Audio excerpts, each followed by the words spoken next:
ladies and gentlemen, and welcome to high school boys basketball on WEOL.com and the Chronicle Telegram YouTube channel. Ron Polinsky here with you. Be joined by Jared Kozar later on as we get closer to tip-off. Gary Pelter doing the camera work for us tonight as we have a game in the LC8 between the home Keystone Wildcats, who come in at 13-4 overall, 9-1 in the league, and that's second place, one game behind league-leading Brookside, taking on Columbia, who's 8-6, and they're 4-6 in the LC8. Tonight's game brought to you by Nick Abraham Buick GMC and Nick Abraham Elyria Ford, Lorain County Community College, the Lorain Medina Rural Electric Cooperative, and by Eco Tree Services. JV game went to Keystone 50-23. These two teams met in round one on December 16th, and Keystone won that game at Columbia by a score of 72-50. The Wildcats are coming off a win Tuesday against North Homestead, 68-42. The Columbia Raiders were supposed to play at Vermilion on Tuesday night. That game was postponed due to the weather. That'll be made up on Wednesday, February 4th. And Columbia, because of that cancellation, has not played since a week ago tonight, where they lost to Firelands by a score of 61-55. Had a chance to talk with both coaches. First, here's Josh Scharf of the Columbia Raiders. Time to talk Columbia Raiders basketball. To do that, we bring in fifth-year head coach Josh Scharf. This is Columbia Raiders are on the road taking on the Keystone Wildcats. Raiders come in 8-6 overall. They're 4-6 in the league. Haven't played in a week, losing to Firelands last Friday night, 61-55. Their game Tuesday at Vermilion was postponed due to the weather, and in round one versus Keystone, Columbia lost that one 72-50 back in mid-December. So, Coach, haven't played in a week, and that's a little unusual. Any concerns about the layoff, or do you think maybe the extra time helped you out a little bit? I'm hoping the extra time helped us out by just healing some bumps and bruises and getting us a little more fresh. The timing was off, obviously, Wednesday when we got back in the gym a little bit, but towards the end of practice Wednesday and yesterday, I thought things were a little bit better. So I'm excited to get back on the floor with these guys tonight. And, Keystone poses a huge challenge for us. I mean, they're obviously a very good basketball team, and their pressure, their 1-2-2 hurt us a little bit early the last time we played them. We have Logan Mengi this time around where we didn't have him the last time. So we're hoping we can handle that a little bit better and kind of turn this into a track meet and get up and down, because I think they're really good, but I think we're a little deeper than they are. So hopefully we can turn it into a little bit of an up and down game and see how we go. Coach, I know primarily we're just going to talk about today, but with the game being canceled on Tuesday, you just told me that's Wednesday, so that starts a stretch of basically 4 games in a week, starting with tonight. Any concerns when you kind of look at the big picture? No, not really. We got to take them one game at a time and just attack each day. Tonight, like I said, is a huge challenge for us, and we'll see how this comes out. And then Sunday we'll get back to work for we get Tuesday. Overland on Tuesday. Sorry about that. Overland on Tuesday, and then Vermilion Wednesday, and then Clearview on Friday. So one at a time, and tonight we're excited for the challenge. Josh, tell us about your team. It's been quite a while since I saw you over at Brookside. How are things been going for the Raiders? I think we're playing really well. We're competing. We're playing hard. Unfortunately, our record doesn't really show that. I mean, we've been in some tight games. Last night, Friday night, was a one-possession game within 3 minutes, and we missed a couple shots that I thought could have turned the tide on that one. So there's a couple games here or there, and then the Oberlin, the first time we played Oberlin, lost in double overtime. So we're playing well. We're playing hard. The record just isn't reflecting it yet. But I like where our team is right now. And Coach, basically, you've still got almost a third of your season when you're looking at game-wise, even though not time-wise. We're very late January. But, with 8 games left, I'm sure you tell the guys, even though it's one at a time, that you still have time to probably get the amount of wins or get closer to the amount of wins you'd like to be able to do. This is a big stretch of games for you guys. It is, and we look at the schedule, and, there's some games that are stand out a little more than others, but there's not a game that we can't win if we play the right way. Play as a team, get up and down. We got 8 games in like 20 days now, I think. So, we need to go on a run, get ready for the postseason, and then hit the postseason on a high note. And I think we can do some damage if we keep improving. What has to change from the last time you played Keystone if you're going to have an opportunity tonight to get a win on the road? Right, we've got to box out better. Early in that game, we didn't box out. Theodore got a ton of offensive rebounds. Liam and Cole both got a bunch of rebounds and put back second chance points. we got to handle their 1-2-2, and we got to contain Liam and Colt for as long as possible. We're not going to shut them down. In the fourth quarter, it was a 9-point game going in the fourth quarter last time, and Colt just went off. So we got to do a better job at our help side when Colt and Liam drive. We got to keep Fiedler off the glass, and hope. Anytime Colt and Liam aren't shooting, one of the other guys is shooting, it's a good possession for us. So we need to try to get other guys shooting for their team, boxing out and being out running. And to do that, not to give away your game plan, but do you primarily play these guys man-to-man? Do you switch things up? How do you kind of go against, try to go up against a team that has really 3 pretty good scorers in their lineup? Yeah, we'll man them. We don't zone at all, really as a philosophy. So we'll man them. I think to give our game plan. If you're not guarding Colt or Liam, you'll be in the paint while they have the ball, and we'll go double Colt or Liam, and we'll stare at some of the other guys and hope they shoot the ball. Right.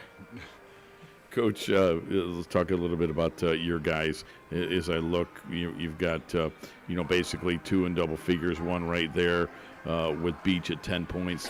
What are some of the strengths of your team? I think we're super athletic. When we get out and run, we play in transition, we're really good. We struggle a little bit when we're in a half-court set, against teams that just want to sit down and defend. So, we've got Logan Mengi, who's just an incredible point guard. He plays really well for us, makes great decisions. Dylan Fisher's a great off-the-ball guy, shoots the ball extremely well. Ambrose has been, I told him the other day, we had mid-season meetings with each of the players on Wednesday, and I told Ambrose, he's the one that surprised me the most. I knew he was pretty good, but the leap he took from last year to this year is huge for us. So we got to get him attacking the rim, getting downhill. Graham Ross got to make some shots tonight for us, defend pretty well for us. Jack's got to play pretty well for us as well. He's a really good defensive guy. His shots come along, So I think we're in a good spot. We just got to play pretty well and do what we need to do. Coach, finally, I know you just said several of the names, but if you could, for our listeners and our viewers, tonight's starting 5. Starting 5, we have Jack Washburn, Logan Mengi, Dylan Fisher, Ambrose Beach, and Carter Hess. Coach, as always, appreciate the time. Best of luck tonight. Appreciate you. Thanks for covering us. That's Josh Scharf, the head coach of the Columbia Raiders. At Nick Abraham Elyria Ford, we make it that easy. This month, get 0% on all 2025 Ford F-150s, including Lightning, regular cabs, super cabs, and Super Duties, plus all Explorers and Escapes. Stop in or shop us at buyabraham.com. Lorain County Community College is where you'll lock in your future success. LCCC will get you prepared, get you credentialed, and get you working. Lorain County Community College. Your goals, your career, your future. Enroll today. Time to talk Keystone boys basketball. To do that, we bring in head coach and athletic director Jeff Holzhauer in his 14th year as head coach of the Cats. They come in 13-4 overall, outstanding, and also very good at 9-1 in league play, coming off a win Tuesday, 68-42. Busy weekend for the Cats after tonight's game. They're going to travel to Margaretta tomorrow to play in a showcase against Genoa tomorrow afternoon at 3 o'clock. But before that, Coach, you got an important league game, and when you're a game behind the league leaders, you know how important these are to stay to make that game relevant on the 13th. Got to keep winning. Talk about the win Tuesday against North Olmsted non-conference game. Yeah, it was a game that, we're coming off a lot of snow days, and I was worried that both teams were going to be a little flat. And I was kind of impressed with North Olmsted. I thought they came out with great energy, and I thought we matched that early, and we played well. And then we got a little sloppy in the second half. We mixed up our lineups a little bit. I know their coaching staff well. The last thing we wanted to do was try to run up the score, and we backed off a little bit and tried some different lineups, tried some different things, and I thought our kids responded fine. So it's a lot of times coming off that long of a break and the kids not being in school, you want to get a game in, but then you just kind of want to get through that game too. So I'm happy we've been in school the last couple of days, back on our routine, especially with Columbia coming in tonight. I have a lot of respect for them. That junior class is very, very solid, and I think they have a nice team this year. And the first time you played them, it was over at Columbia back in mid-December. You were able to get a win by 20 points or so. Your thoughts back to that first matchup, and does that have any bearings on what we might see tonight? I tell you, the second time you see teams in league play, it can be so different. And I'm going to remind our kids that it was a struggle up through, probably 2.5 quarters. Over at their place, I thought they were playing great, and they were right there with us. And then as we can do, we hit a bunch of shots. And we went on a big run, and all of a sudden a close game turned into a blowout. And, that's credit to our kids. I mean, they can really put the ball in the bucket, but it doesn't always happen. So when it doesn't, what we've been really stressing lately is what are we going to hang our hat on when the shot's not going in? And we need to do a better job doing the little things. Coach, when I look at some of your stats, you're nearly shooting 50% from the field, 8.5 turnovers per game, 16 steals, so almost a 2-to-1 ratio there. There's a reason that you're 13-4. Of those stats, what are you most pleased with? I've never had a team that takes care of the basketball as well as these guys. And with me saying that, we had 19 turnovers against North Olmsted on Tuesday. So it was a sloppy game. And again, there's a lot of different factors that come into play there. But I'm really proud of our kids for making the right play, really taking care of the basketball and sharing the ball too. I mean, we're averaging 16 assists and 8.5 turnovers. I haven't had a team with those types of numbers. When you look at the Raiders, what is Josh's team doing well that has you concerned as you get ready for tonight? We're a D5 school and they're a D6 school, and people think Little Columbia, but they're physical. So many years, people always talk about how physical Keystone is, and if you really talk to the coaches that know us, we are not the physical program that we used to be. I try to be, but we're a little bit more finesse. We're a little bit more longer athletic. Look more like basketball players than some of my kids did in the past. But the Columbia kids, they kind of remind me of some of the old teams that I coached, that I loved coaching. And that's not a shot against them. That's me paying them a huge compliment because I love the guys that I've coached in the past, and I love the way they play. And these guys kind of remind me of those teams. Coach, you've got, I believe, 5 games left here starting tonight in the regular season. It's winding down. Obviously we'll flip the calendar on Sunday, but since your season ends on the 13th, do you maybe remind the kids, like, hey, we don't have a lot more time to get ready for the tournament? Maybe other teams like Columbia, they've still got, I think it's 8 or 9 games to go. Yeah, it's definitely on my mind, and it's going to be part of our pregame talk. I'm going to keep saying, and I told some of my buddies today that had questions about the game, like, we need to start clicking on all cylinders. Like, it needs to happen. Something we take pride in at Keystone is we play our best basketball at the end of the season, and we're going to. This team is going to, and it better happen tonight. So I'm happy with where we're at, but we need to be better, and tonight's a great opportunity to get better. Coach, finally, if you would, for our listeners and our viewers, Keystone's starting 5. Our starting 5 tonight is Liam Gorin, Ty Holzhauer, Emery Fedor, Bobby Gurich, and Colt Cowling. I don't know what's more impressive, that you knew that off the top of your head or you could read my chicken scratch. Either way, thanks for the time. Thanks for covering us. That's Jeff Holzhauer, head coach of the Keystone Wildcats. Lorain Medina Rural Electric offers a quick and easy way to pay bills online, monitor your daily electric use, and receive updates from your cooperative through SmartHub. Members can sign up for this service at www.lmre.org or contact the LMRE office at 440-647-2133 for more information. At Nick Abraham Buick GMC, we offer the greatest customer experience around, plus upfront, no haggle pricing and great deals. Right now, lease the 2025 GMC Sierra for just $339 a month. Stop in or shop us at buyabraham.com. Hi, Tim Elkhorn, Cavs radio voice. Recently, we had some trees removed. So again, singing the praises of EcoTree Services. In a few hours, EcoTree had removed the unsightly trees, cleaned the debris, and opened the area for a new fence. I can't say enough good things about the people at EcoTree.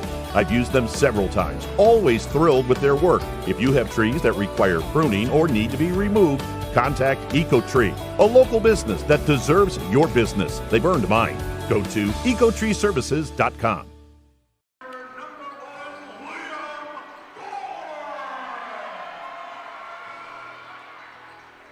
And the introductions here to the fans at Keystone. They turned the lights off here when they introduced the starting 5 at Keystone. And don't worry, you just heard the commercial for LMRE. And we know LMRE serves all of LaGrange. Lights aren't out here. It's just that they do this for the starting introductions. So we're just about set for basketball from Keystone. And as soon as they turn the lights back on, we'll remind you of the starters and get you ready for this one. Keystone and Columbia meet in round 2. Round 1 went to Keystone back on December 16th by a score of 72-50. And the Wildcats looking for the season sweep.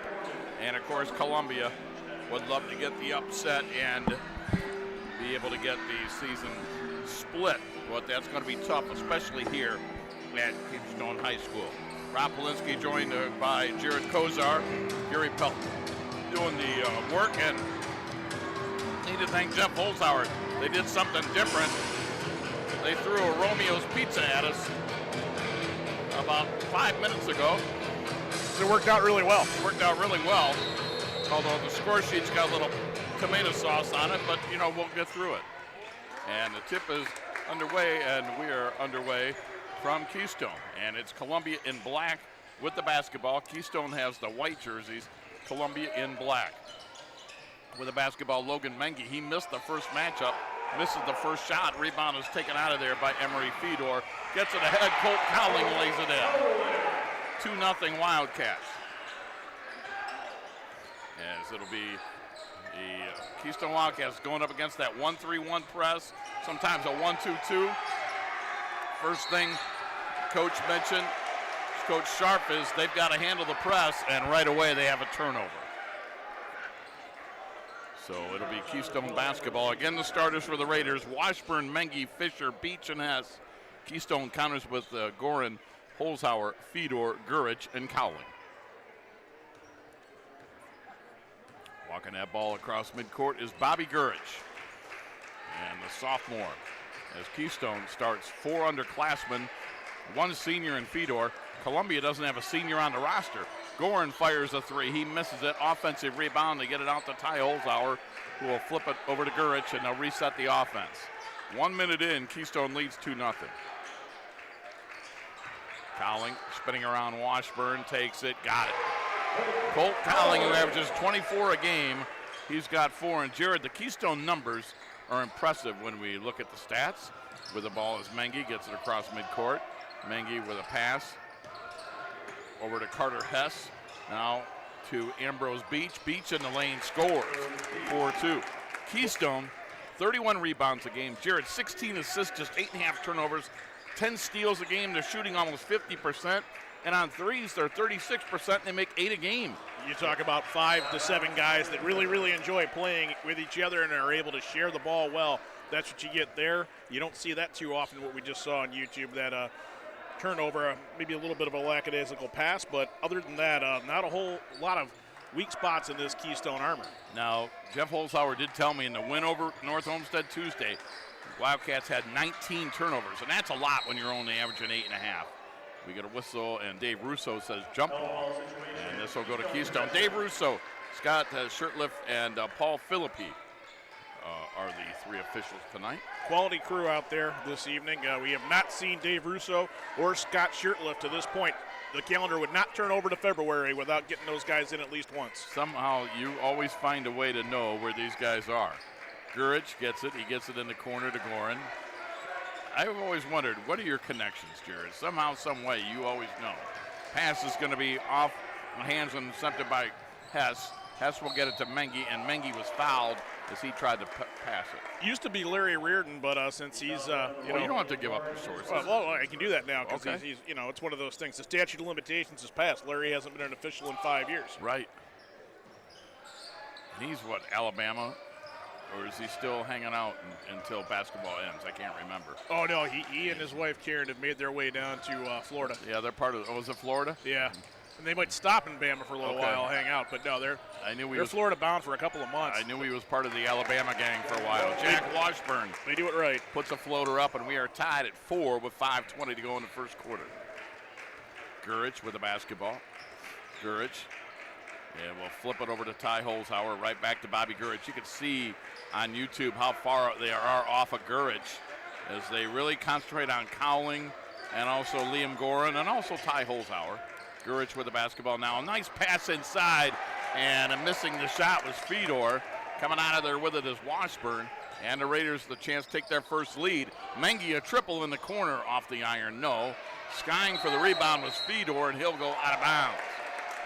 Jared, I think we mentioned that Keystone starts 4 out of 5 underclassmen, and for Columbia, they don't have a senior on the roster. Yeah, you mentioned that, and Emery Fedor, one of the guys that maybe they can take an advantage of if you think to yourself, who are we going to try to stop out of Gorham? And then with Holzhauer and Cowling out there, Fedor should get some opportunities to finish inside. Brendan Hagerman just came in for Ty Holzhauer. Hagerman started earlier in the year, now coming off the bench, and he's really doing well with the roll. Carter Hess fires up a 3 and makes it.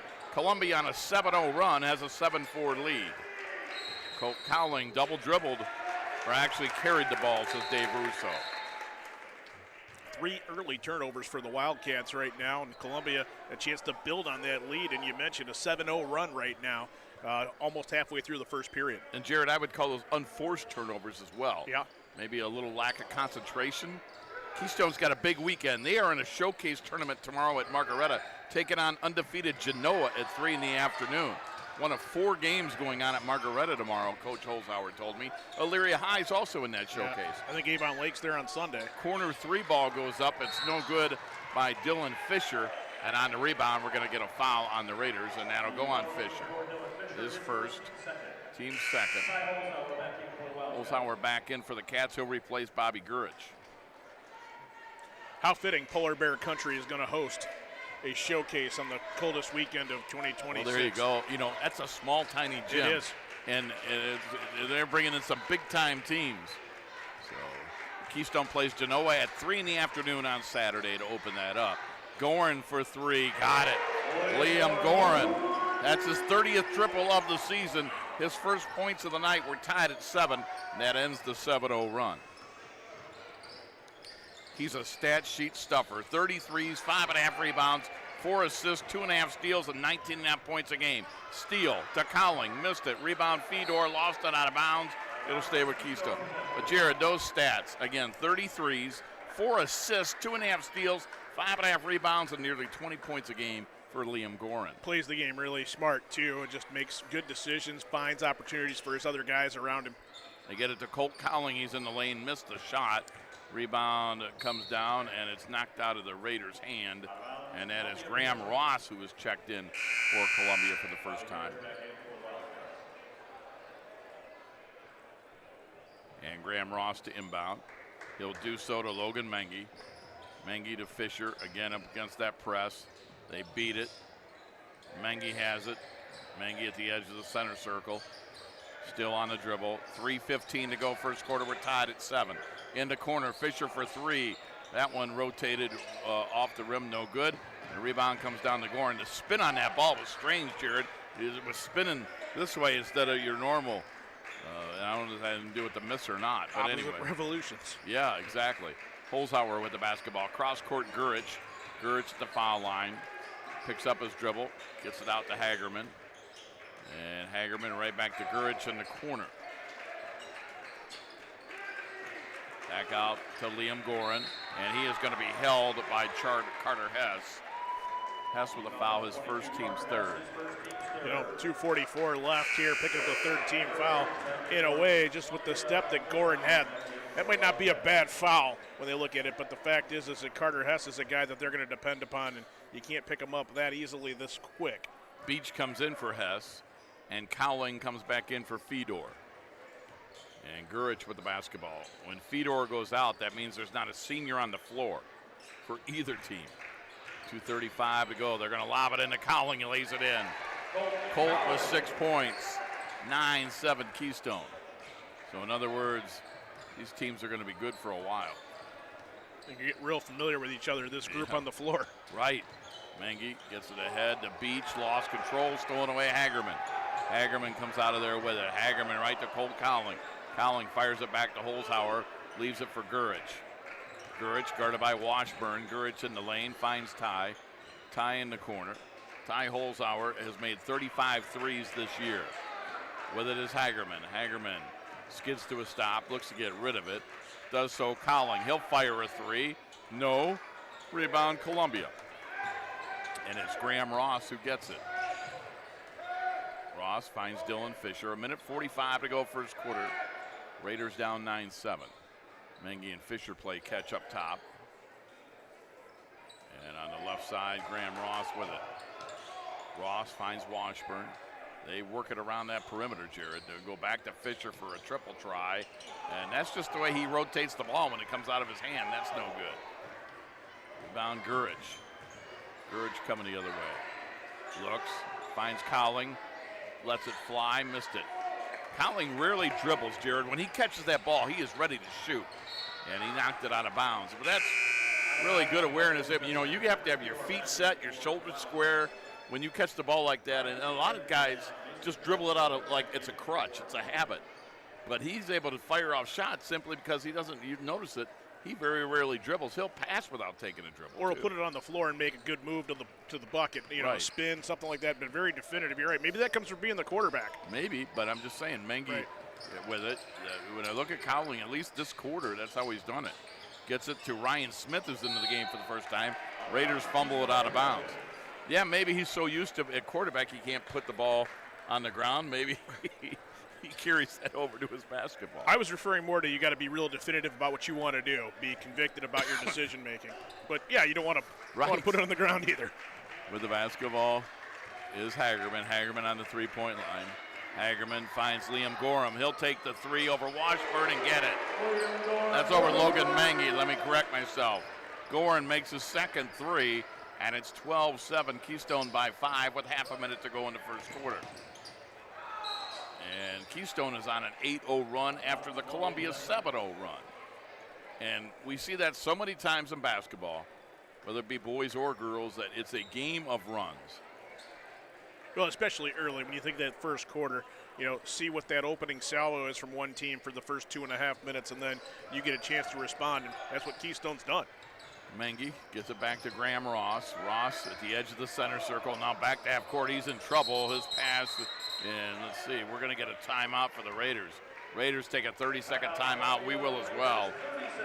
Coach Sharp not happy about taking that quick 30-second timeout, but we can keep it here with 17 seconds to go in the first quarter. The Raiders down 12-7.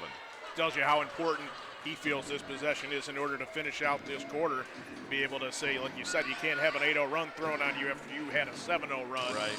Didn't want to burn the timeout, but thinks that they've got something that they can do, and end the quarter on a positive note with 17 seconds left here in the first period. And that's where that press is constant.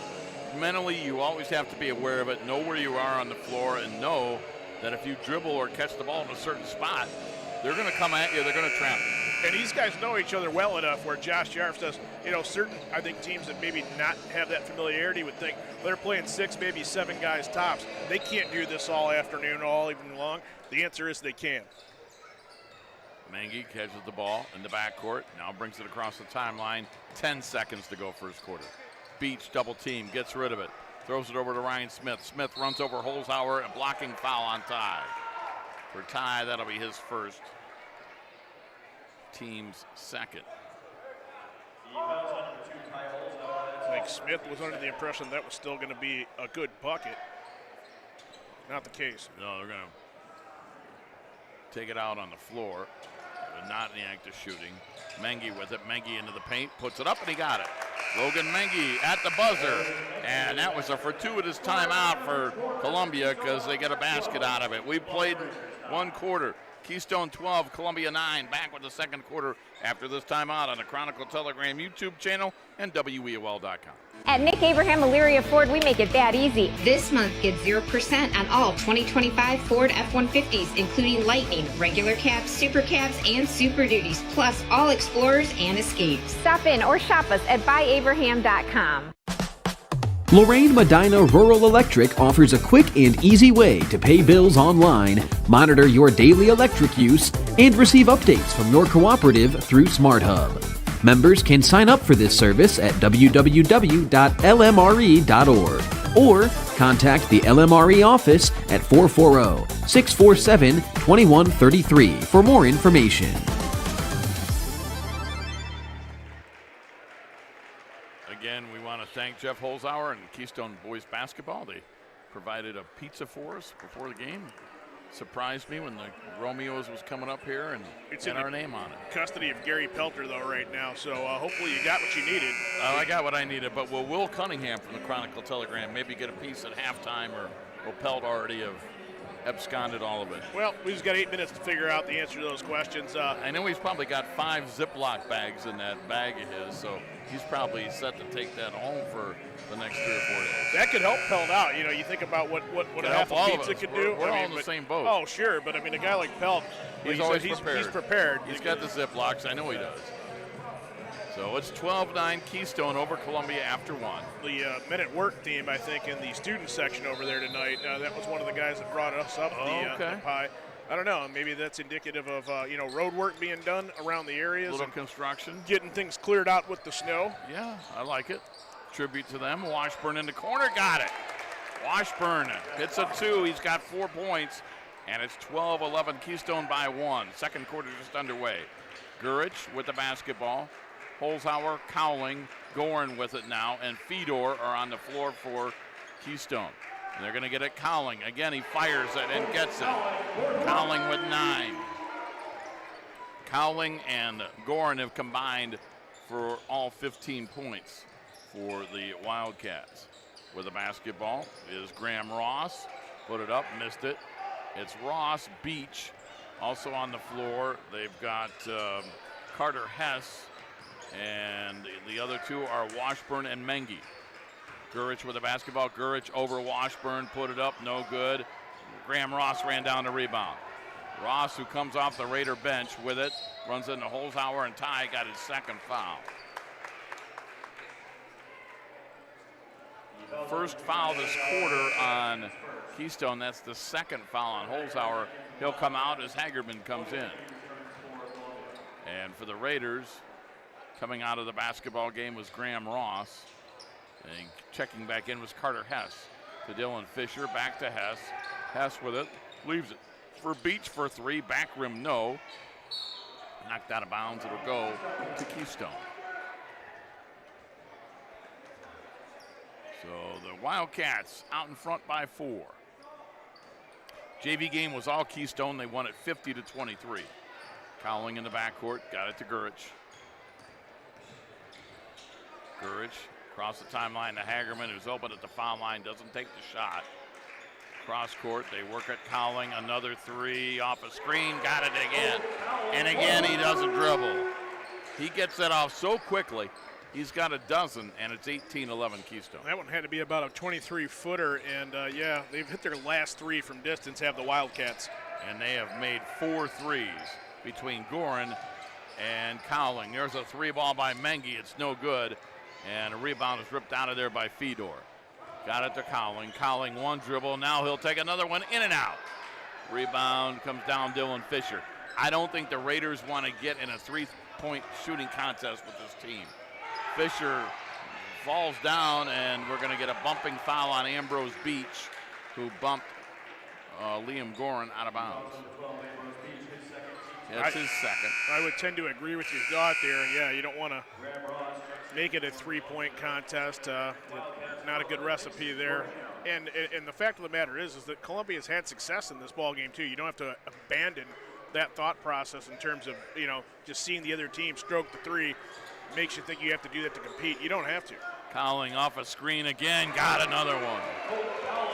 Cowling for 15, and they got to find a way to get through the screens and get to Colt Cowling. He's having a field day. Timeout for the Raiders. Jared, I didn't see if this is a full or a 30. I think they're getting the indicator right now. It's going to be a 30. We can keep it here. Okay, thank you. And but you're correct. It's just trying to battle your way through that. Well designed by Keystone too to protect their shooters coming off of those screens. They are 5 of 9 from distance here, and it's been the difference in the game when you really look at that 21-11. And Columbia's got just the lone 3-pointer hit on the night so far. So that's quite a big contrast. Elsewhere in the LC8, and Jared Kozar will be chasing down these scores. Brookside is at Wellington, Clearview's at Oberlin, Black River at Firelands. Full slate of games in the SWC. Berea Mid-Park at Avon, Midview at North Ridgeville, Avon Lakes at Elyria, and Amherst travels to Olmsted Falls. In the SBC, Vermilion is going to Willard. 21-11. The Wildcats lead by 10. 3 timeouts left for the Raiders. Keystone is yet to take one. 3-ball is up and in by Logan Mengi. Mengi's first 3. It's the second triple tonight for the Raiders, and they cut it to 7. Hagerman to Cowling. Cowling now guarded closer by Graham Ross. They get it up top. Mason Graham's into the game for the first time for Keystone. Hagerman, wide open 3. He'll take it. He'll miss it. Rebound, Fedor. Gets it out. Graham's for 3. That's an air ball long. Rebound, Hagerman. So the Wildcats hitting the offensive glass. Under 5 to play in the first half. Graham's, Cowling. Cowling guarded by Washburn closely. Finds an open Hagerman. Cross court, Gurich. Gurich back to Graham's. Top of the key 3. Another air ball. Goes into the student section. Liam Gorin, after a short break, comes in for Gurich.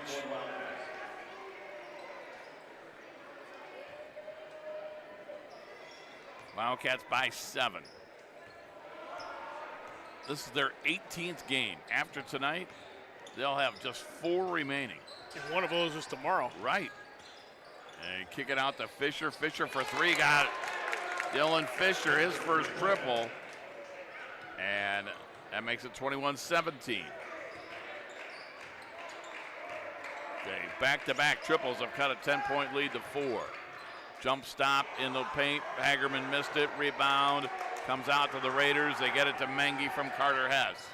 Mengi, baseline. Back outside. Fisher, open 3. Missed it. Rebound, Carter Hess. Offensive rebound. Back to Mengi. He'll leave it for Graham Ross. Ross now, Washburn. Washburn finds an open Fisher for a triple. That one's high off the rim, no good. Cowling got the rebound for Keystone. Cross court with a pass to Emery Fedor, and the senior has a shot blocked from behind by Mengi. Oh, what a defensive job by Logan Mengi right there to deny that layup. That doesn't happen often, and that's going to be something that's in the back of his mind the rest of the game. And then he goes to the other end, spins and scores. What a job at both ends by Mengi, and this is a 2-point game. 8-0 run for Columbia. A game of runs. Cowling, open 3, missed it. Got his own rebound, saves it for Liam Gorin. Gorin in the paint, jump stop, nice move, score. Gorin with 8. He and Cowling are the only 2 Wildcats who have scored. 3 minutes to go in the half. Keystone by 4. Steal by Hagerman. Nice play. Long outlet for Cowling. He saved it off of one of the Raiders, and it went out of bounds to Keystone. Nothing he could do there but just have a little chuckle about that, how that happened. Right place, wrong time, or however you'd like to look at it. But heads up by Cowling to be able to try to have an attempt to save that possession. Ty Holzhauer re-enters with 2 fouls into the game for the first time. Freshman Devin Walker Thigpen. And back into the game, Ryan Smith for Columbia. Inbound Cowling. Takes it, makes it. He's got 18, 26-19. Keystone by 7. Fisher into the forecourt. Pass almost intercepted by the freshman. Bounce pass, that one is intercepted by Liam Gorin. Quick outlet to Holzhauer. Ty looking for a teammate. He'll go right back to Liam. Liam, top of the circle, finds Cowling. Cowling, one dribble, stops, pops. He's feeling it. He missed it. Rebound, Graham Ross for the Raiders. Quickly into the forecourt. Ross, nice pass inside to Ryan Smith, and he scores. Smith on the assist from Graham Ross, and they cut it to 5. Strong move by Smith there to get the bucket inside. 2 minutes to play in the first half. Holzhauer thought about a 3, didn't take it. Baseline, and his pass is knocked out of bounds by the Raiders. Sub coming in for the first time, Mason Bledsoe, a 6'4 junior. And Isaac DeVore comes in for the first time for Keystone, and he's joined out there by Bobby Gurich. One of our favorite movies, Caddyshack. Where'd that one go? Right in the lumberyard. Where'd that one go? Right in the road crew. Yeah, it did. Yes. Yeah, I like it. Well, you know, there was a road crew on that golf course. They were building the condominiums. There's a 3-ball for Colt Cowling, and he has made 5 triples this quarter. He's got 21 in the game. He'd be the Ty Webb of what's going on out there in the field? I think so. Okay. 29-21. Fisher finds Logan Mengi. Foul line, put it up short. Offensive rebound, Graham Ross. They'll recycle. Minute and a half to go in the first half. In the corner, on the drive, putting it up, no good, but being fouled was Mason Bledsoe. And Mason will go to the line for two.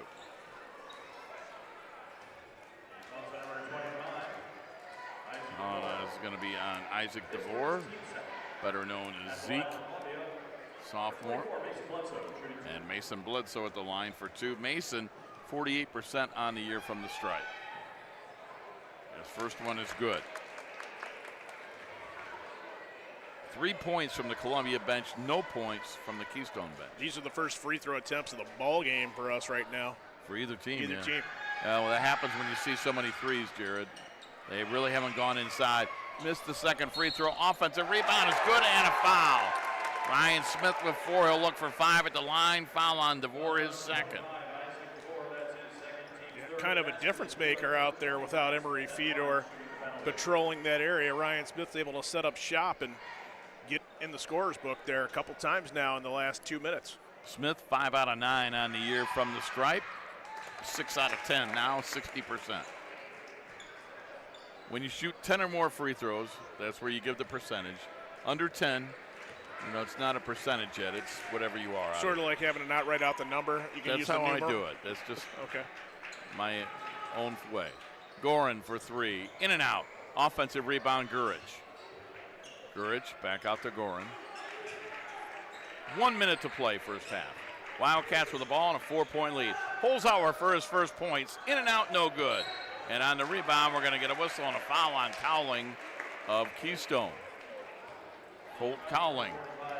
As Dave Russo might have got talked into that from Josh Sharf, who was right in front of him asking for that one.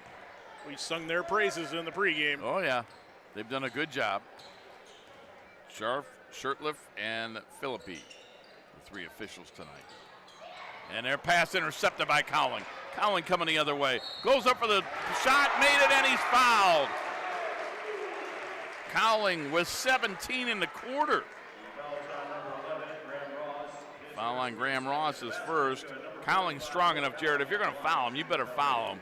He kind of just gave him that half little, and that's not enough to stop him. So now Cowling can get a 3-point play the old-fashioned way. Got to get your money's worth. That's going to be what goes on. You're correct. Cowling just, especially with a full head of steam like he had there, there was no way he wasn't going to be able to finish that one. So you had to do something to prohibit that bucket. Fedor back in, Hagerman back in. 31-25, 35 seconds to go in the half. Cowling, got it. Colt, 72% free throw shooter on the year. 32-25, 7-point Keystone lead. Half a minute to play, second quarter. Mengi approaching the timeline, gets past it. Now he's trapped, gets rid of it to Fisher. Back to Graham Ross. Ross with a bounce pass inside. Smith had it rejected by Gorin, got it back. His pass is deflected by Cowling, and Fedor has it. 2-on-1. The outlet for Cowling, lays it up, missed it. Rebound comes down to Bledsoe for Columbia. 5 seconds. Fisher with it. Fisher got to get rid of it or shoot it. 3 seconds. 2, 1. Mengi gets it off, and it's good. Logan Mengi beats the buzzer for the second time in 2 quarters. And our halftime score is Keystone 32, Columbia 27. We're back with the halftime show after this timeout on the Chronicle Telegram's YouTube channel and WEOL.com. At Nick Abraham Buick GMC, we offer the greatest customer experience around, plus upfront, no haggle pricing and great deals. Right now, lease the 2025 GMC Sierra for just $339 a month. Stop in or shop us at buyabraham.com.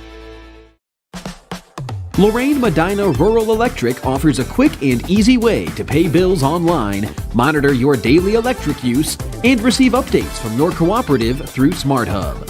Members can sign up for this service at www.lmre.org or contact the LMRE office at 440-647-2133 for more information. Lorain County Community College is where you'll lock in your future success. We've helped thousands of people just like you match skills and experience with a career. We can help you train for a career that is in demand right now. You can even work in your field while taking classes. LCCC will get you prepared, get you credentialed, and get you working. Lorain County Community College.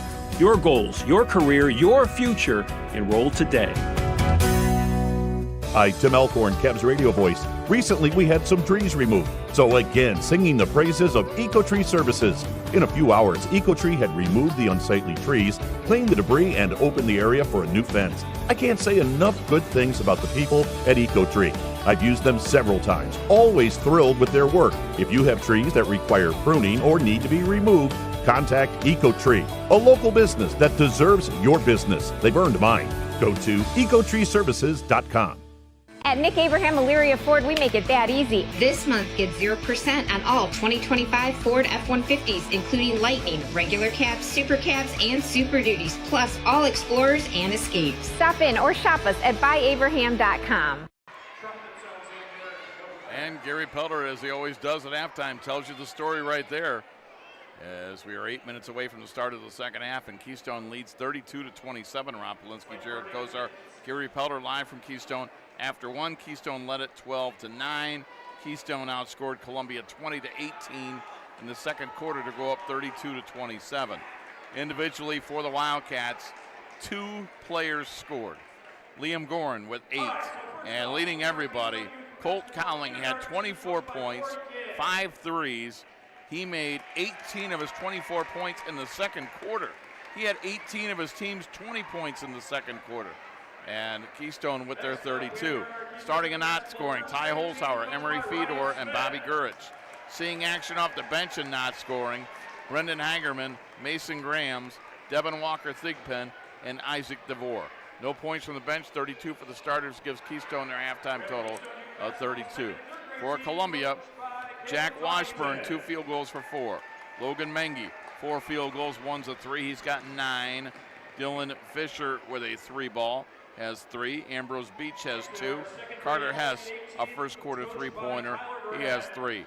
21 points from the starting 5 of the Raiders. Off the bench, Ryan Smith, 5 points all in the second quarter. Mason Bledsoe with a point. 6 off the bench, 21 for the starters. Gave them a total of 27. Seeing action off the bench and not scoring was Graham Ross. It all adds up to a 32-27 Keystone lead.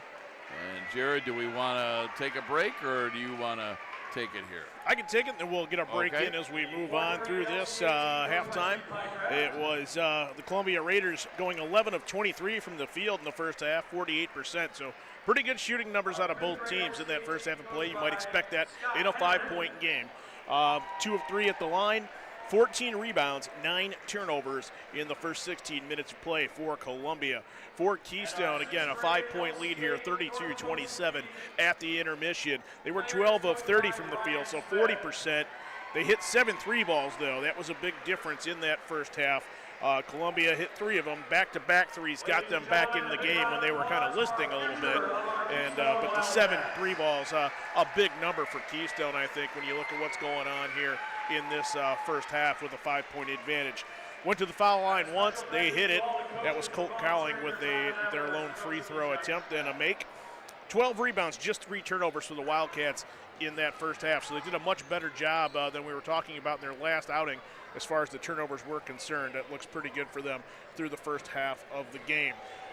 Scores that we have right now, and again, we're out in front a little bit here at the break. But it's Oberlin at the end of one over Clearview, 13-9. And Firelands leading Black River in Lorain County League play, 21-14 at the end of one.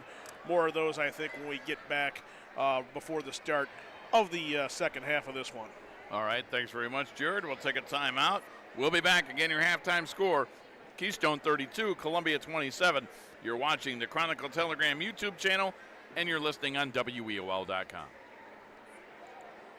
At Nick Abraham Buick GMC, we offer the greatest customer experience around, plus upfront, no haggle pricing and great deals. Right now, lease the 2025 GMC Sierra for just $339 a month. Stop in or shop us at buyabraham.com. Lorain Medina Rural Electric offers a quick and easy way to pay bills online, monitor your daily electric use, and receive updates from your cooperative through SmartHub. Members can sign up for this service at www.lmre.org or contact the LMRE office at 440-647-2133 for more information. Lorain County Community College is where you'll lock in your future success. LCCC will get you prepared, get you credentialed, and get you working. Lorain County Community College. Your goals, your career, your future. Enroll today. Hi, Tim Elkhorn, radio voice of the Cavs. For several years, you've heard me talk about EcoTree Services on WEOL. Recently, I needed trees removed, so of course, I contacted EcoTree. They did an incredible job. The folks at EcoTree were timely, efficient, and the work was flawless. Take it from me. When your trees need attention or even require removal, contact EcoTree Services. Like me, you'll love their work. Find EcoTree Services online at ecotreeservices.com. At Nick Abraham Elyria Ford, we make it that easy. This month, get 0% on all 2025 Ford F-150s, including Lightning, regular cabs, super cabs, and Super Duties, plus all Explorers and Escapes. Stop in or shop us at buyabraham.com. And a couple of minutes before the start of the second half, Keystone out in front 32-27. Again, area games tonight in the LCL. It is Brookside at Wellington, Clearview at Oberlin, Black River at Firelands in the SWC, Berea Mid-Park at Avon, Midview at North Ridgeville, Avon Lake at Elyria, Amherst is at Olmsted Falls. Non-conference boys basketball, Vermilion is, well, I shouldn't say non-conference. It's an SWC crossover game with Vermilion at Willard, Westside Christian taking on First Baptist. Greater Cleveland Conference, Lorain is at Euclid. Girls basketball, Berea Mid-Park at Avon, Lake Ridge at Orion Science, and Open Doors at Cornerstone Christian. Jared Kozar and I will have conversations with some winning head coaches tomorrow morning on the Nick Abraham Saturday Morning Sports Wrap-Up Show. You can watch it on the Chronicle Telegram YouTube page or listen on WEOL.com. And we'll be on tomorrow from 9 until 10:30. And we'll cut the show a little bit short because Jared has to make his way over to Clearview. He'll be joined by Rocco Nucci. It is a special noontime tip-off with no JV game, so they know they're going to tip at noon. Non-conference game, girls basketball tomorrow, Vermilion at Clearview. Yeah, big morning for us, and we'll take that. GCC action right now. Medina up on Cleveland Heights by a score of 10-6. Playing hooky from that one. Yeah. Is Medina Athletic Director Todd Hotke. I think he might have a little one that was involved in the youth activities this evening. So he's too late. He went this way, but he didn't see you. Oh, too yeah. late. No, I saw him, put it that way, and I know exactly what he was talking about. But playing hooky tonight, Todd Hotke, and it's good to see him. We want to keep that up here, and great, one of the great guys again in this community, and helps us out all the time when we make our way down the 303-500 to Medina. I like that. I make it here 301, but you take 303. So whatever gets you here, either one. Well, no, I was just saying from here to Medina, you'd be in the 303-500. Oh, absolutely. That's what I mean. Yes, I got you.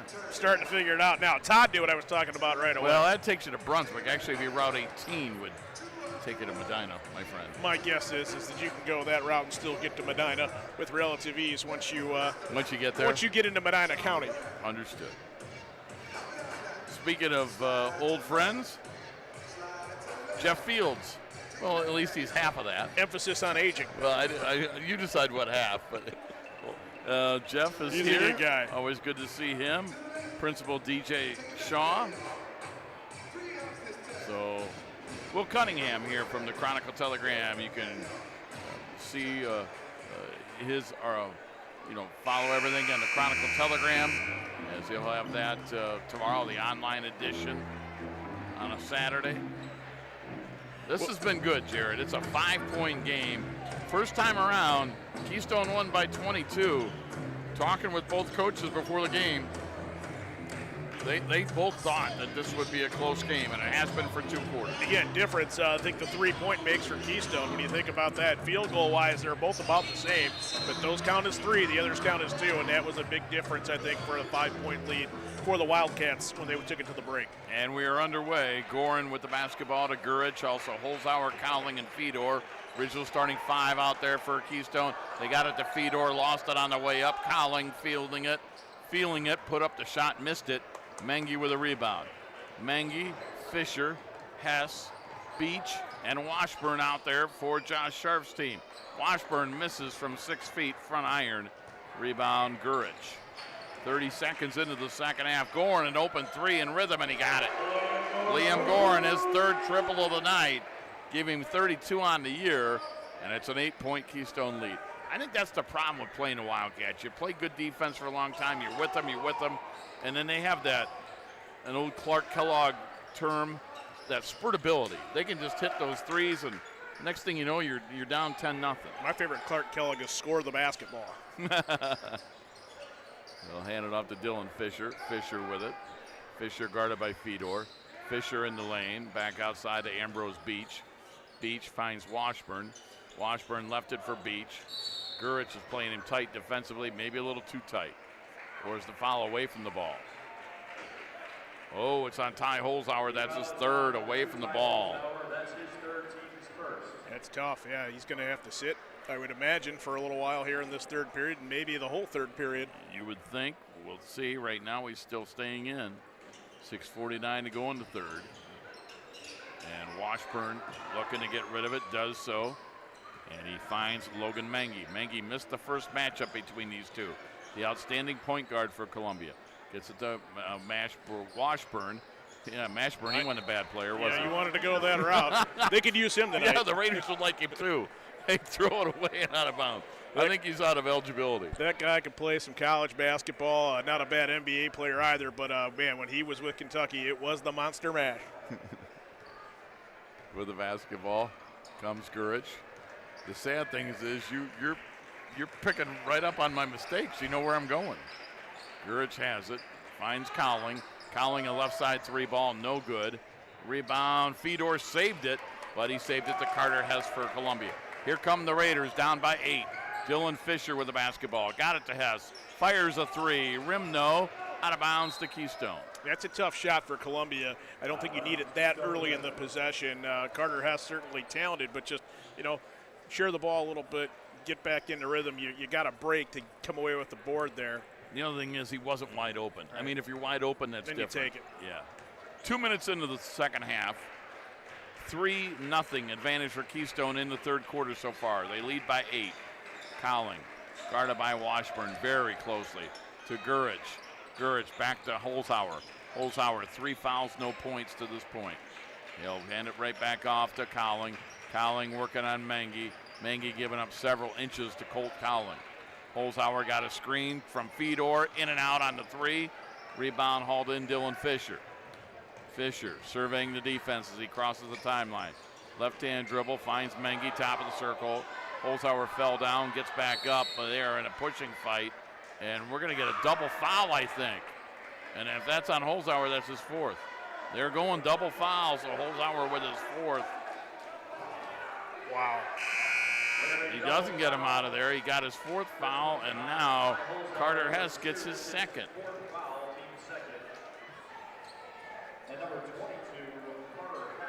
Well, I'm surprised that they left him in there. They were really fighting inside, Hess and Holzhauer.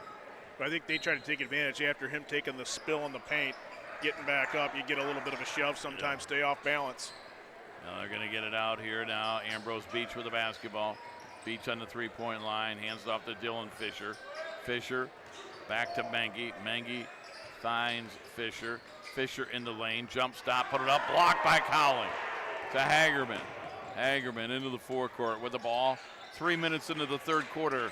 Wildcats lead by 8. Liam Gorin had it, lost it, just saved it before it went across midcourt.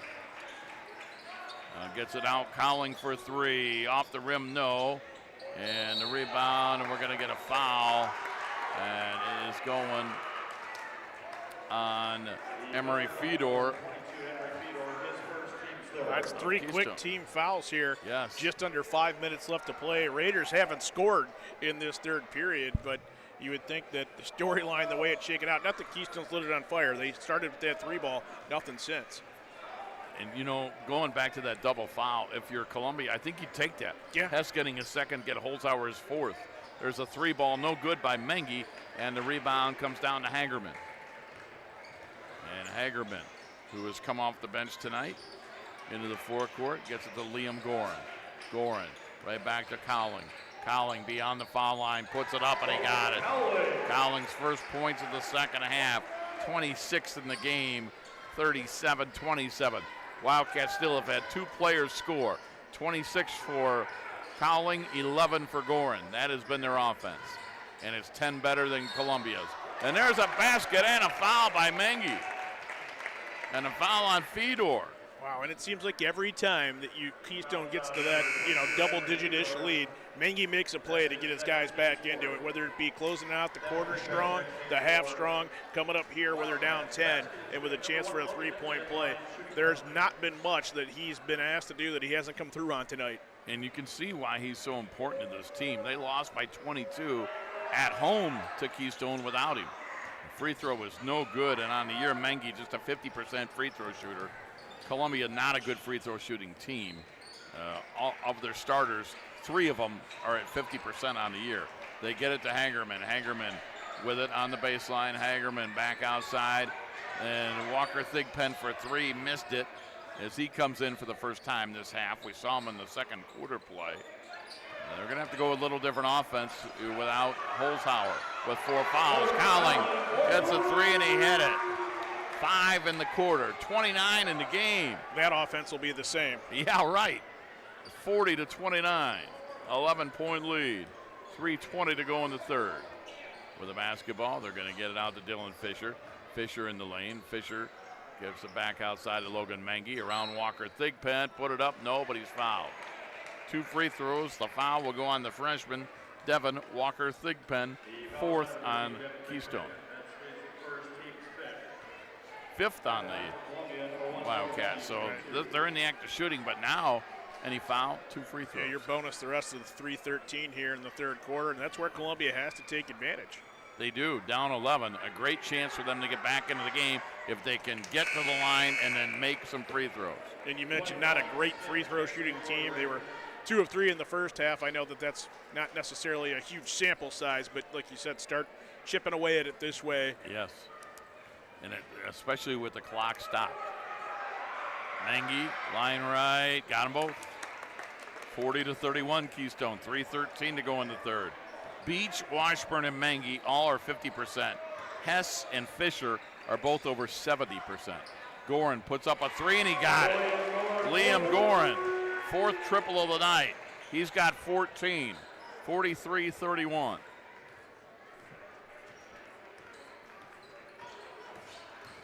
.point lead. Keystone's biggest of the night. They get it inside, putting the shot up. Ryan Smith missed it. Cowling with a rebound. Cowling coming out of there. Cowling around Mengi, put it up, no good. Rebound Gorin, put it up, no good. Rebound tapped out of bounds. It'll stay with Keystone. Well, Jared, Cowling has 29. So if you want to know how many points Gorin has, just take the total for Keystone and minus the points of Cowling, and you'll get Gorin's. If you want to know what Cowling has, take the total minus the points that Gorin has, and it gives you Cowling's total. And with Holzhauer on the bench, no telling if anybody else is going to score as not those 2 guys. The 3-pointer is up, no good. And the amazing thing is they've got 43, and they lead by 12 doing it. With 2:20 to go in the third. Washburn in the corner, nice extra pass, and Graham Ross lost it. Thought he might shoot a 3, didn't. To get it to Colt Cowling. He's not shy, lets it fly and got it. 32 for Cowling, including 7 triples.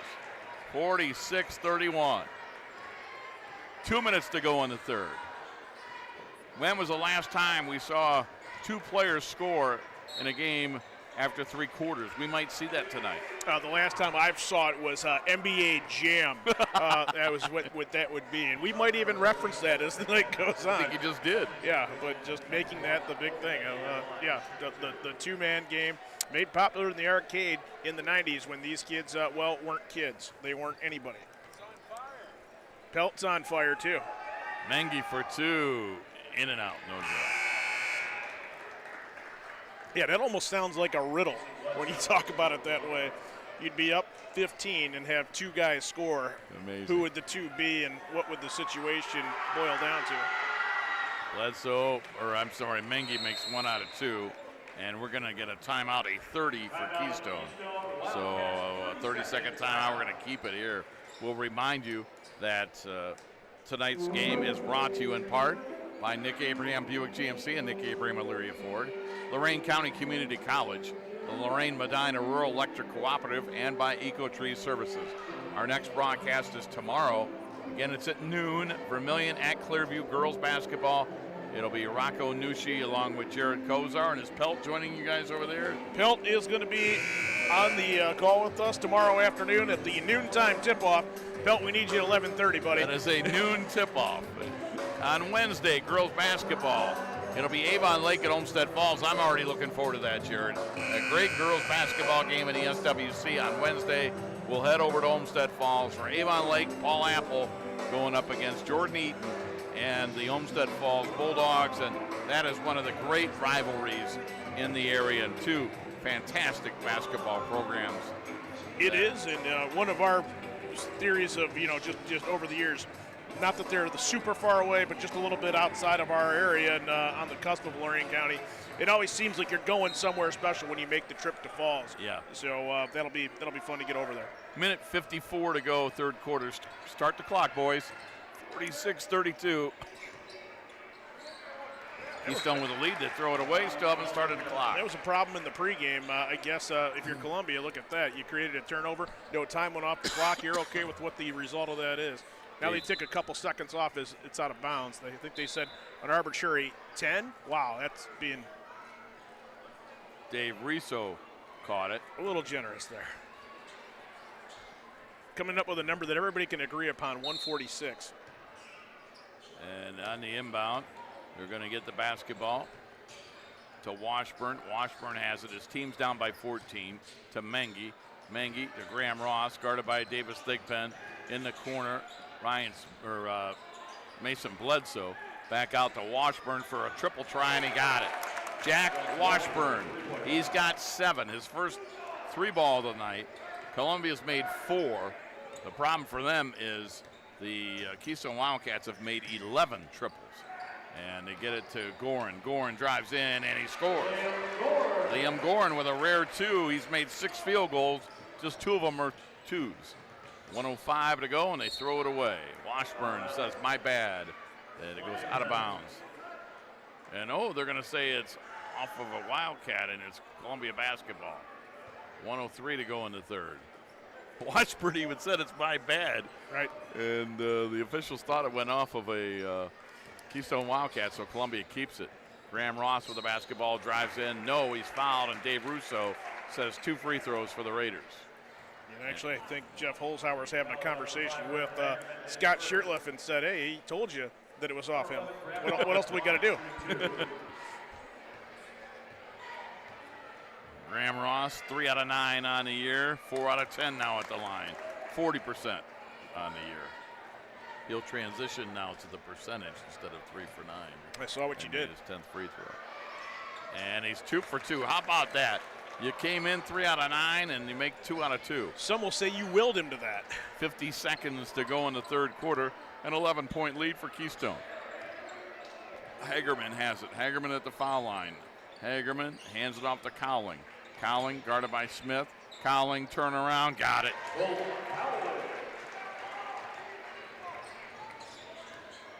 Cowling, 10 in the quarter, 34 in the game, 50-37. Keystone. They get it to Mengi for 3. Got it. Logan Mengi makes it 50-40. Columbia has cut a 15-point lead to 10. Cowling, double team. Gets it out to Hagerman. 10 seconds to go in the third. Finds Liam Gorin. Gorin guarded by Mengi. 5 seconds. Liam trying to go to his right. Takes an off balance 3, and he got it. Holy smokes. Liam Gorin. What I didn't think was a good shot, Liam Gorin says, I know what I'm doing. And Keystone leads after 3, 53-40.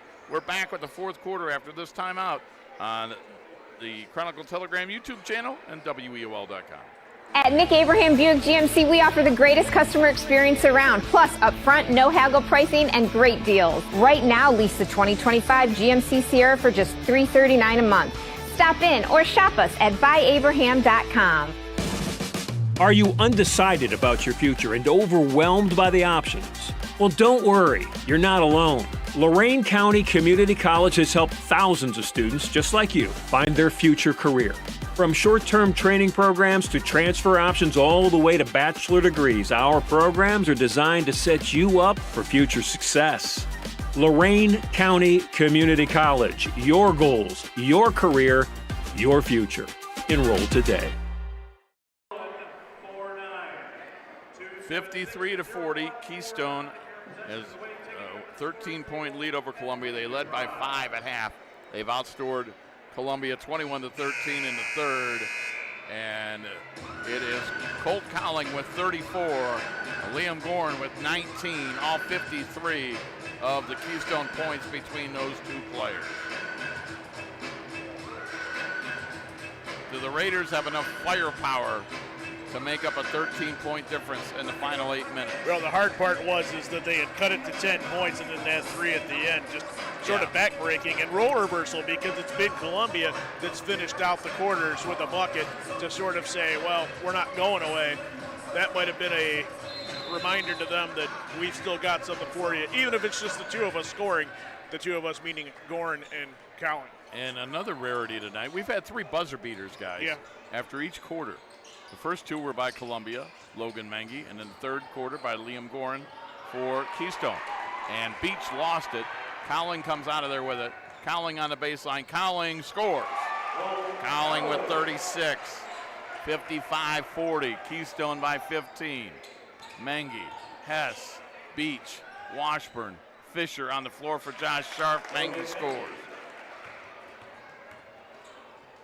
Mengi with 16. Gorin, Fedor, Cowling, Holzhauer, and Gurich are on the floor for Keystone. Holzhauer with the basketball. He's got 4 fouls. 7:10 to go in the game. Got it to Fedor. Fedor, reverse layup, and there it is. Somebody not named Liam Gorin or Colt Cowling scores, and it took to the first minute of the fourth quarter for it to happen. Mengi drives in, and he got it. Logan Mengi attacking because he knows Holzhauer has 4 fouls. He's got 21. And with the basketball, there's a 3-pointer by Holzhauer, missed it. Rebound comes down, and with the basketball is Carter Hess. 13-point Keystone lead. Mengi driving, Mengi feeling it, and he was fouled on the way to the basket. And that'll be a foul on the floor, and that is going to go on Bobby Gurich. His first, team's first. Hagerman in for Holzhauer. End of 3. Firelands up on Black River 56-41 at the half. Oberlin up on Clearview 29-18, and at the half, Olmsted Falls leading Amherst 35-23. Thank you, Jared. As you mentioned, we are ahead of those games. We got an offensive foul, moving screen, and that foul is going to go on Ambrose Beach. His third. We've played 90 seconds of the fourth quarter, 6.5 minutes remaining, 57-44. Keystone with a 13-point lead.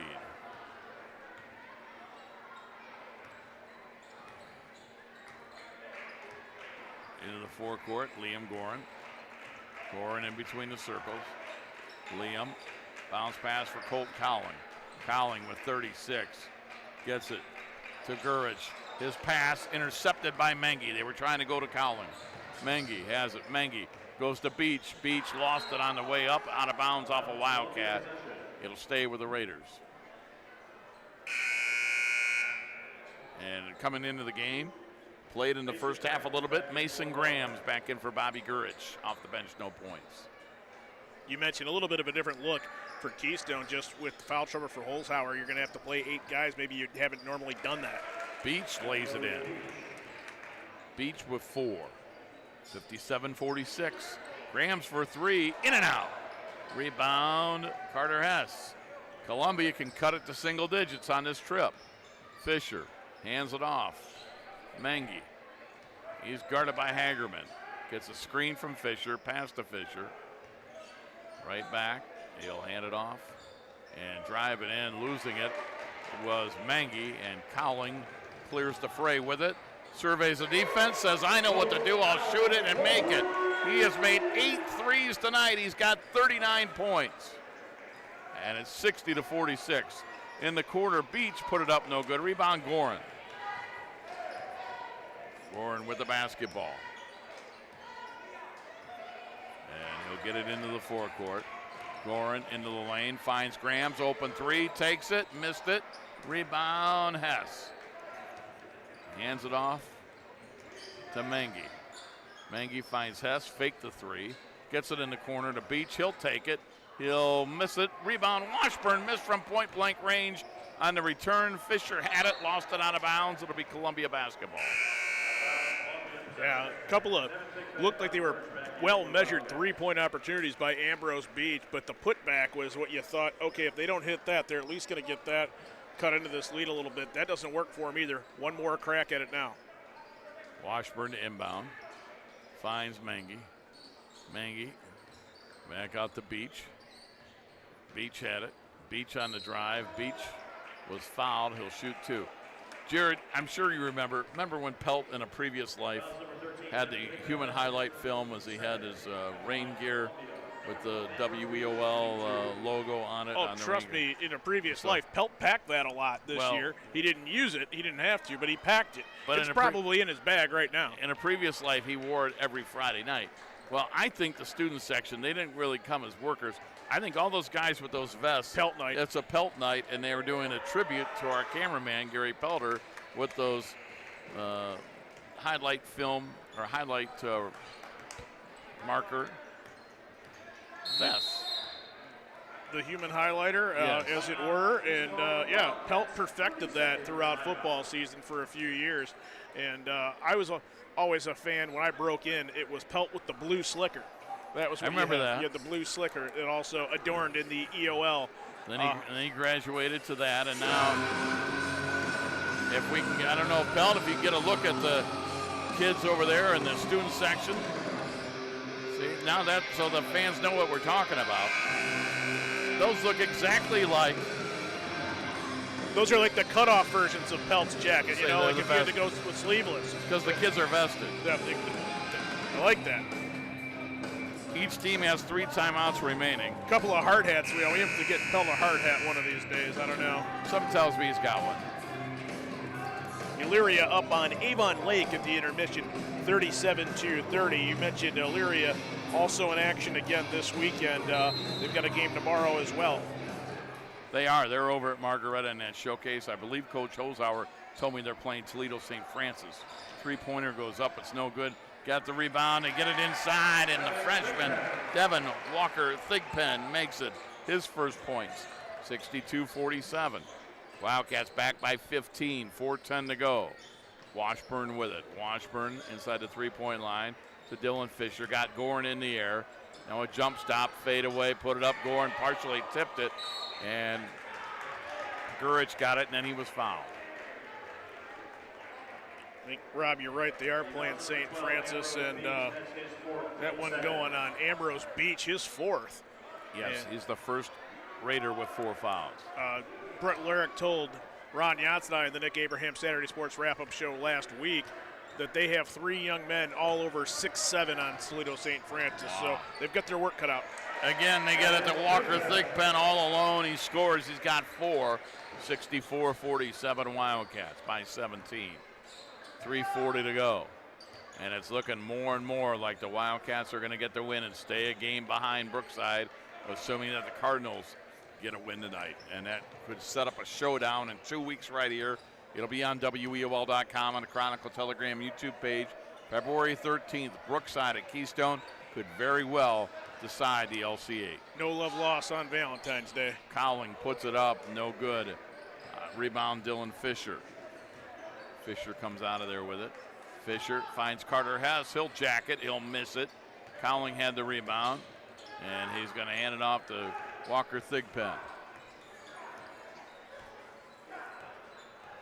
3 minutes to go. 4 new bodies coming in for Josh Sharp. Yeah, and Jeff Holzhauer says stop and wait till somebody comes out to you, to Hagerman. Hands it off to Gurich. Gurich on the drive, pass to Walker Thigpen, goes back outside. Now he's going to get it to Gurich. Cowling's got 39. Will he get a chance to go over 40? Gurich lays it up and in. Gurich with his first points. 66-47, 2.5 to play. With it, Mengi, right side to Dylan Fisher. Fisher back up top to Washburn. Washburn with the basketball. Washburn hands it off. Mengi with it, lays it in. Logan Mengi. He's had a game. He's got 23, but it's going to be in a losing cause. His team down 17 as we approach the 2-minute mark. He has played well tonight, and I think that's important for Columbia moving forward, is knowing that they have him back in the fold. Gurich lays it in, and he's fouled by Dylan Fisher.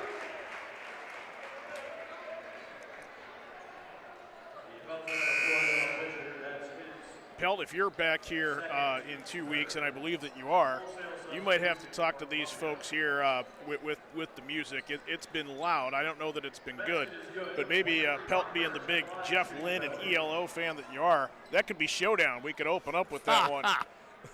Graham Ross, Dylan Sloan, Ryan Smith, Mason Bledsoe, Noah Scharf all come in for the Raiders. Free throw missed. Offensive rebound. They're going to get it back out to Liam Gorin. Gorin with the basketball as they're going to bring in some subs here for Keystone. With 1:40 to go, it's a 19-point lead.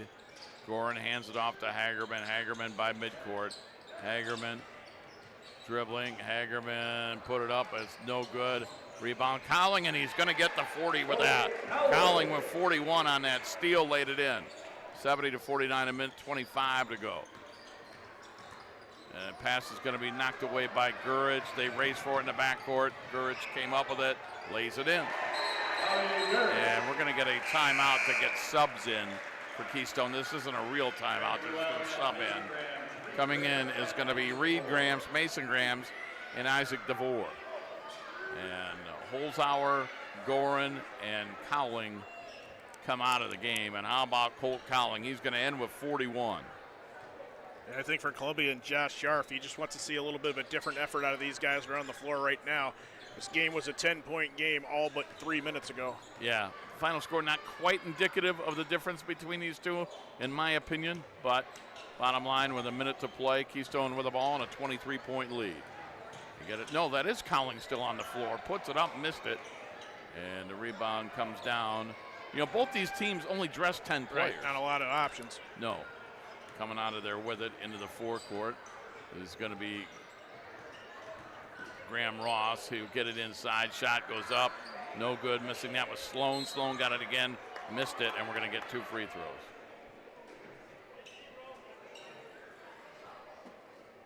Foul will go on Reed Grams. And Cowling comes out of the game scoring 41.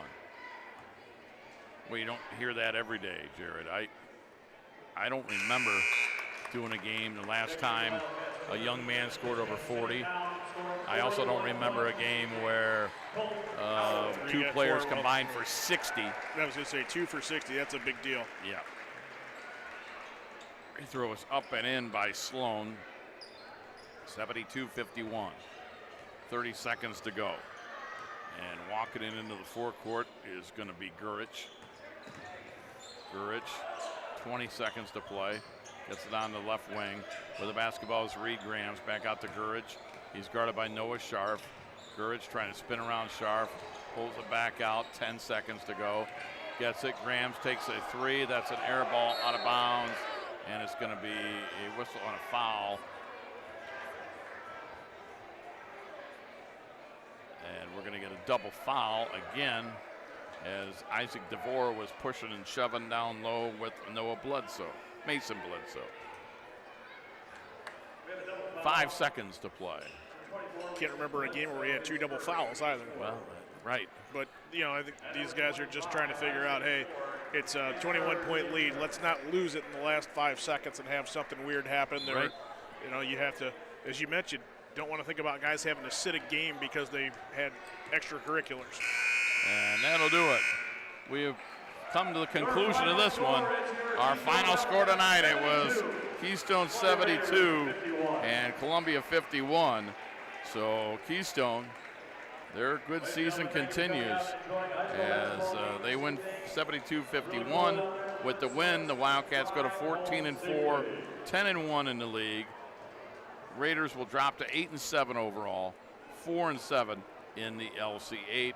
Columbia up next will be at home to take on the Oberlin Phoenix on Tuesday. And for Keystone, as we've mentioned a couple times tonight, they're at Margaretta tomorrow afternoon at 3 to take on the Genoa Comets, who, according to Jeff Holzhauer, going into tonight, they were undefeated. So again, our final tonight, Keystone 72, Columbia 51. We'll wrap it up right after this.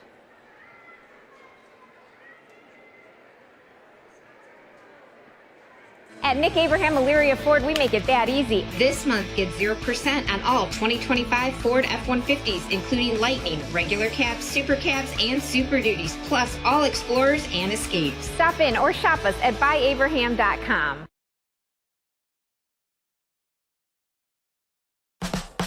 Lorain Medina Rural Electric offers a quick and easy way to pay bills online, monitor your daily electric use, and receive updates from your cooperative through SmartHub. Members can sign up for this service at www.lmre.org or contact the LMRE office at 440-647-2133 for more information. Lorain County Community College is where you'll lock in your future success. We've helped thousands of people just like you match skills and experience with a career. We can help you train for a career that is in demand right now. You can even work in your field while taking classes. LCCC will get you prepared, get you credentialed, and get you working. Lorain County Community College. Your goals, your career, your future. Enroll today. Hi, Tim Elkhorn, Cavs radio voice. Recently, we had some trees removed. So again, singing the praises of EcoTree Services. In a few hours, EcoTree had removed the unsightly trees, cleaned the debris, and opened the area for a new fence. I can't say enough good things about the people at EcoTree. I've used them several times, always thrilled with their work. If you have trees that require pruning or need to be removed, contact EcoTree, a local business that deserves your business. They've earned mine. Go to ecotreeservices.com. At Nick Abraham Buick GMC, we offer the greatest customer experience around, plus upfront, no haggle pricing and great deals. Right now, lease the 2025 GMC Sierra for just $339 a month. Stop in or shop us at buyabraham.com. Well, there you see the fans filing out here at Keystone as the Wildcats are victorious. They've been that a lot of times this year. They defeat Columbia 72-51. Scoring by quarters, it was 12-9 Keystone after one, 32-27 Keystone at halftime. They only led by 5, but a big second half as Keystone would outscore Columbia 21-13 in the third to go up 53-40, and they would outscore Columbia 19-11 in the fourth quarter, and they win it by a score of 72-51. So looking at just the second half, 40-24. The advantage for Keystone, and that's how you take a 5-point lead at halftime and extend it to 21 afterwards by outscoring them 40-24. Let's look at individual scoring for the Keystone Wildcats. Pretty much all night it was a two-man show. In fact, with 7 minutes to go in the ball game, was the first time somebody not mentioned Liam Gorin or Colt Cowling scored. Liam Gorin tonight, 5 3-point field goals, on his way to 19 points, 8 in the first half, 11 in the second half. It was Emery Fedor with the fourth quarter basket for 2. In fact, he is the answer to the trivia question, who was the first Wildcat to score, not named Liam Gorin or Colt Cowling. Bobby Gurich had 6 points all in the fourth quarter, and Colt Cowling put on a show. Cowling with 8 3-point field goals. He had 8 2-point field goals and a free throw. 24 in the first half, including 18 in the second quarter, 17 in the second half. Colt Cowling with, I would think, a career high, 41. 68 points from the starting 5 for Keystone. Ty Holzhauer started. He did not score tonight. Off the bench, Devin Walker, excuse me. He had a couple of field goals in the fourth quarter, for 4 points. So the freshman, Devin Walker Thigpen with 4 off the bench, 68 for the starters, gave Keystone their total of 72. Seeing action and not scoring off the bench, Reed Grams, Brendan Hagerman, Mason Grams, and Isaac DeVore. I did want to say this about Brendan Hagerman. He comes off the bench. He's a 5'11 junior. He's averaging nearly 3 points a game. But how about this off the bench? 4.2 rebounds and 4 assists. He comes off the bench. Normally, you don't see a bench player with those kind of stats. To me, that's pretty impressive about Hagerman getting those rebounds and those assists. Does the dirty work for him for sure, and likes doing it, likes having that tough guy matchup and mentality, I think. So, yeah, great to see him playing well tonight here and finishing strong as the Wildcats come away with that 72-51 victory. Taking a look at the Columbia Raiders scoring, it was Jack Washburn with 7. Logan Mengi had 23. He was the only Raider in double figures. Dylan Fisher with 3. That was big. Fisher is averaging 14 a game. They held him to 1 first quarter 3-point field goal for his 3. Ambrose Beach had 5. Carter Hess with 3. 41 for the starting 5 of Columbia. Off their bench, Graham Ross with 2. Dylan Sloan with 2. Ryan Smith with 5. Mason Bledsoe with 1. 10 off the bench, 41 for the starters. Game a total of 51. Noah Sharp came off the bench. He did not score. All adds up to a Keystone win, 72-51. Here's Jared Kozar with the stat story. Thanks, Rob. For the Columbia Raiders, again, they're going to drop to 8-7 on the campaign. They were 18 of 43 from the field, 42% for the evening. 10 of 14 at the line, 71%. So they cleaned up some things. They played decent basketball, really, for about, I would say, 29 out of the 32 minutes here tonight. It was a really, really good game. Keystone pulling ahead late and just putting their foot on the gas, never looking back. 25 rebounds for Columbia to 15 turnovers. For the Keystone Wildcats, again, up in that mark and, playing well heading into a big game tomorrow. Collision course with Genoa in that tournament or that showcase over at Margaretta. They were 29 of 61 from the field, 48%. They raised that percentage in the second half quite a bit. 1 of 2 at the line. Didn't have many trips there, didn't need many trips there. 25 rebounds, just 5 turnovers. They really did take good care of the basketball, despite Columbia really trying to get tough with them, getting physical and giving them all they wanted for 3 and 3 quarters, and just didn't work out for the Raiders tonight as they fall 72-51 against a really impressive Keystone Wildcat team, despite not a whole lot of diversified scoring options. Jared, you want me to go through the next couple of games for WEOL, or do you want to get right into the scores? Well, I just don't know if we're going to have finals before we get done tonight, but these are all at the end of 3. It was Firelands over Black River, 56-41. Falcons looking pretty good there. Oberlin cruising over Clearview, 47-34. So looks like the Phoenix are going to take flight in that one into the fourth quarter. At the end of 3, Olmsted Falls and Amherst tightening up a little bit, 49-40 in favor of the Olmsted Falls Bulldogs.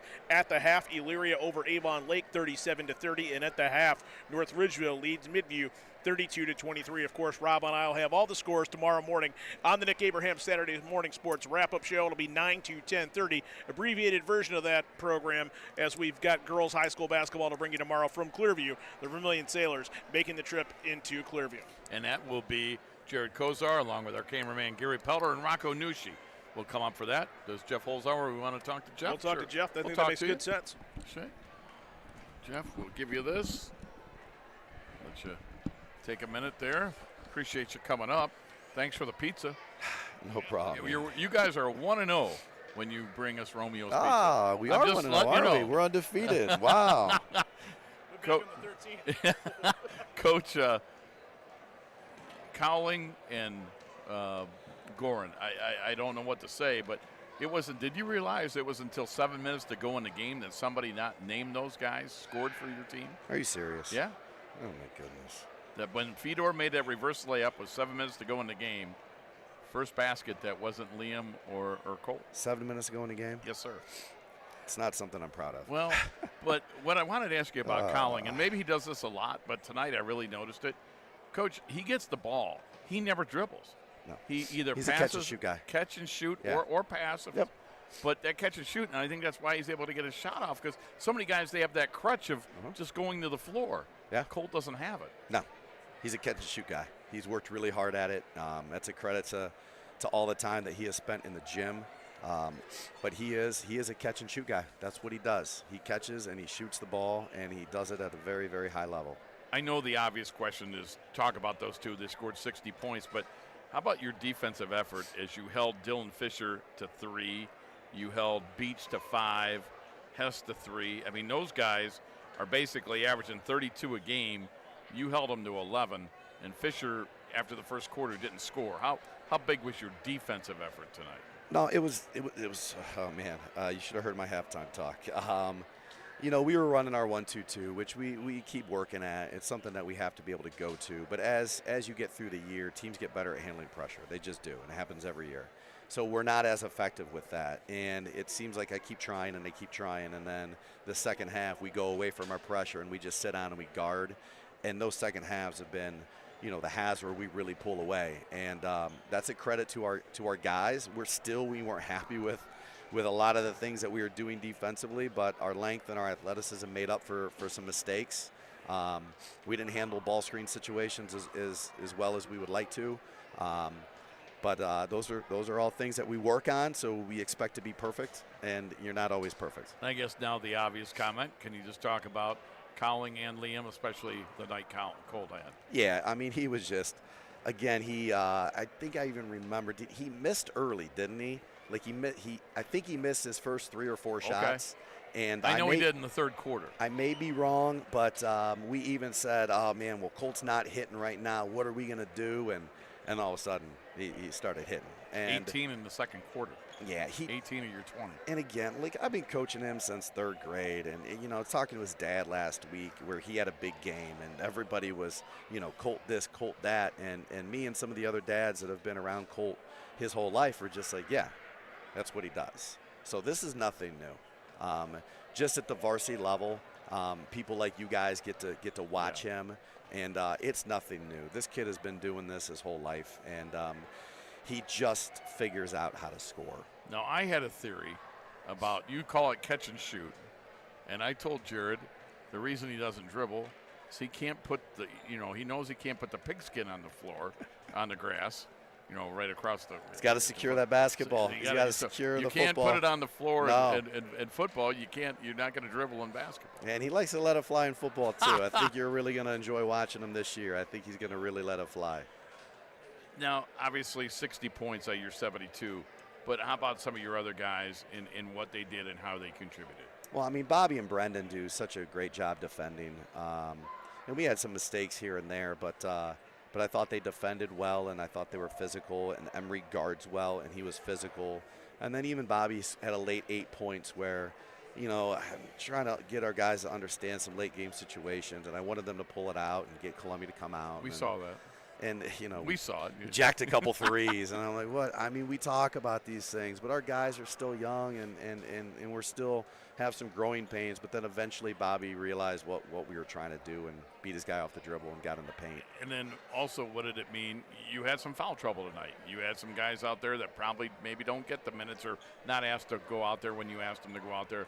What's it say about, you know, your team that even though you had some foul trouble, you know, your son wasn't able to score tonight, but still – you persevered and get a relatively easy win once you got it into the second I was half. proud of Mason getting in there and getting some decent minutes. And then Devin's our freshman that we're trying to slowly work in because just we think, you know, of everybody that we have, you know, as far as an athlete and a ball handler and somebody that can make open shots, you know, Devin's that kid. So we've been slowly bringing him along. He plays freshman. He plays JV.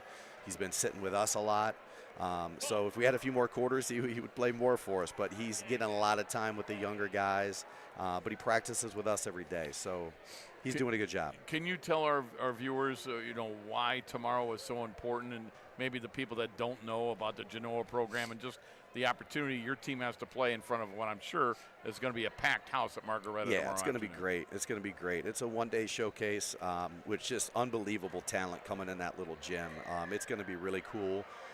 Genoa's got a 6'8" kid. That's the real deal. I mean, Walter Plants is one of the best players in the state of Ohio. He can do it all. He can put it on the floor. He can shoot it. He's good. He's good. We played him over the summer, and Emery can guard him. So Emery's a strong athlete, and he's physical. So we're going to see what we can do, but they got some guards that can shoot it, and they got good size, and they start, 4 or 5 seniors. It's a really good program. But just the excitement, your kids, have you sensed, are they feeling it? The excitement to go play tomorrow where there's going to be, 8 or 10 teams playing at a neutral place where you're going to have all kinds of fans that just want to see great basketball? Or are they excited about the opportunity they have? Yeah, and we talk about that a lot. And I tell these guys that I thank them because we get asked to play in these games because we got some players that are pretty darn good. Right. So it's got nothing to do with me. And I tell them, we got to play at the DeFranco, which we do every year, but we got to play over at Brunswick too. And now we're playing at Margaretta.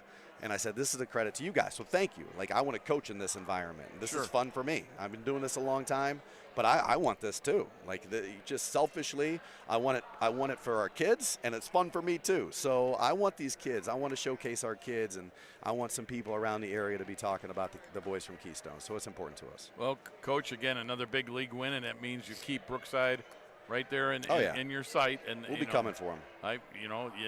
But you've had to win all these games in between to set yourself up for that. That's not easy either. No, it's not. And our league, people can say whatever you want, but when you play these teams that know your personnel so well, it's a dogfight. And I thought they defended us well, and it's a physical team, and Josh does a good job with them. Jeff, thanks again. And again, want to know when you bring the guys. Right. And then we even gave it to the newspaper guys too. So. I was hoping you would. Oh, yeah. All right. I was hoping you would. Yeah. I appreciate it. Yeah, no worries. All Thanks, right. Coach. Thanks, guys. Appreciate it. All right. That's Jeff Holzhauer, the veteran head coach and athletic director at Keystone. And good luck to them tomorrow as they take on Genoa over at Margaretta. And, Jared, were we wrapping things up here? Or I can't remember where we were. Okay, we're going to wrap it up. So, again, thanks to Jeff Holzhauer. Thanks to Gary Pelder and to my broadcast partner, Jared Kozar. As again, tonight's game was brought to you on WEOL.com and the Chronicle Telegram YouTube channel by Nick Abraham Buick GMC and Nick Abraham Elyria Ford. Something tells me we'll be seeing some folks from that dealership in a few minutes. Lorain County Community College, the Lorain Medina Rural Electric Cooperative, and by Eco Tree Services. Once again, your final score, it was Keystone 72, Columbia 51. This is Ron Polinsky for Jared and Gary. Have a good night, everyone.